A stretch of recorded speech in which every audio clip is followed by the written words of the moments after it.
Assalamualaikum warahmatullahi wabarakatuh. Salam, Om Swastiastu, Nana Buddhaya, Salam Kebajikan.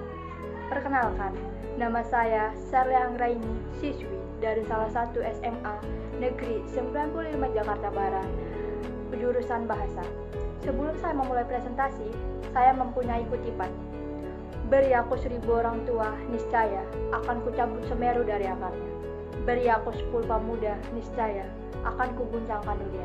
Begitulah kutipan dari Bapak Soekarno dengan semangat yang membara mengucapkan kalimat tersebut. Jika kita mencerminkan kutipan Soekarno bahwa semestinya untuk bisa membawa bangsa ini menjadi bangsa yang berkembang dan diperhitungkan di ajang dunia, jumlah besar saja tidakkah memadai.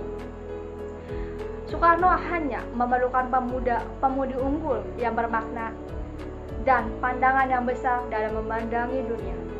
Tidak hanya di aspek pengetahuan, namun juga untuk keunggulan bangsanya dan akhlak yang baik sebagai teladan dari bangsa Indonesia. Apabila para pemuda mengalami kerusakan akhlak dan agama dalam suatu negara, sungguh sangat disayangkan nasib bangsa itu ke depannya. Sebab bagaimanapun calon bangsa yang harus terbimbing dengan semua wujud pendidikan adalah pemuda. Maupun itu pendidikan politik sampai pendidikan kejiwaan atau psikologi. Supaya jangan sampai pendidikan yang dibuat dan dilakukan oleh negara tidak memedulikan masa depan pemudanya. Sebelum menuju lebih dalam, alangkah baiknya jika kita meninjau sedikit mengenai paparan umum tentang generasi Indonesia saat ini.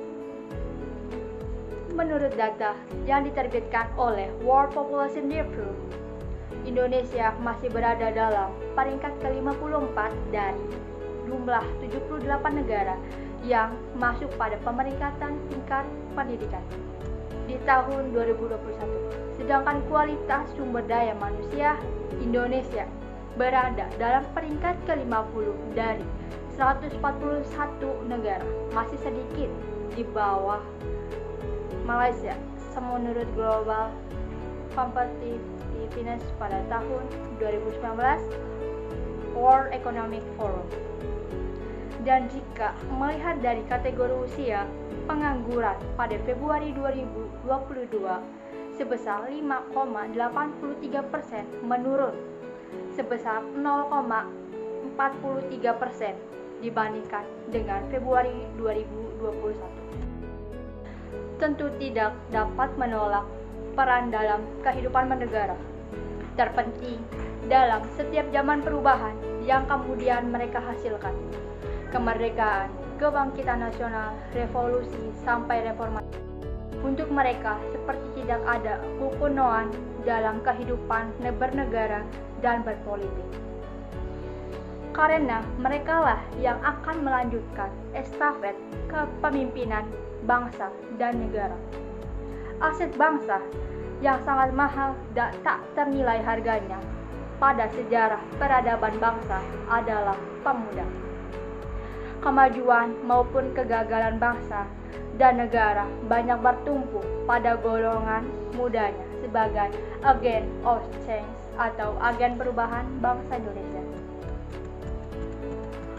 Untuk menemukan kembali identitas bangsa, bagi pemuda yang berwawasan kebangsaan dan patriotisme memerlukan adanya rethinking atau pemikiran kembali dan reinventing atau penemuan kembali.